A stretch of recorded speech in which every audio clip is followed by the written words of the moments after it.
Well, here we are again, and you're probably not surprised at all that the Giants have somehow turned what looked like a bit of a runaway in the NFC East into something of a tight race with their loss in Washington. And now they've got a seemingly must-win game this Sunday against the very dangerous New Orleans Saints, who aren't really in the playoff chase, but they have rallied after an 0-4 start, and they've got Drew Brees in that offense. You know they can score points. How can the Giants win this game? Well, as usual, I'll give you 3 keys for that. The number 1 key, well, it's all in Eli Manning's hands. They got to get that passing attack going, stop the penalties that killed them down in Washington, and score a lot of points. The one thing I did notice against the Redskins, when things were going well for the Giants relatively, and I mean without having any penalties to short-circuit drives, they were trying for a lot of deep throws. They need to connect on those. They didn't connect on enough of them against the Redskins because the Saints can score quickly. The Giants need to be a very quick strike, big play offensive attack. It should be a great game. They're good offensively, score a lot of points. Their defense creates some turnovers, so we got to make sure offensively we're doing our job. We're getting first downs, we're controlling the clock, and making sure we're scoring points and getting touchdowns and not having to settle for field goals. I feel like our offense is in we're in a good spot. I think early on in the Redskins game is where we needed to put some points up and move the ball fairly well, which we did. And I think we just need to continue that. I think we just need to knock out some of the kinks that we had, and I think we continue to be that same offense we saw in the first half.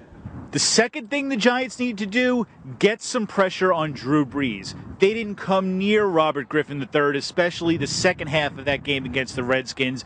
Now, part of that is because of the offense that the Redskins run and because Griffin is so elusive. Brees is much more of a stand-in-the-pocket type of quarterback. He's a sitting duck for the Giants' defense, which is exactly the way they like it. So they need to get that pass rush going. They were really good at getting Aaron Rodgers and disrupting the Packers' offense. They need to do that with the Saints, because if Brees can stand in there, boy, he's going to have a field day picking apart the Giants' secondary. They pick apart every secondary they play. They score almost 30 points a game. An outstanding offensive team, very skilled.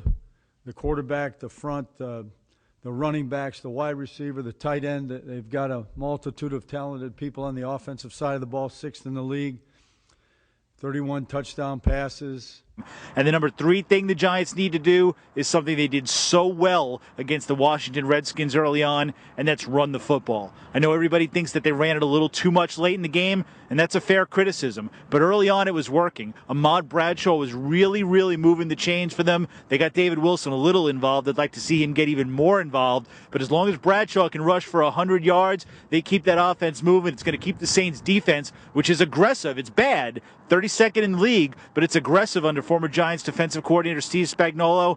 That'll give Eli Manning a lot more time to get that offense in gear. You see an aggressive defense that wants the pressure. They want to get their safeties down involved and get them to pressure the quarterback.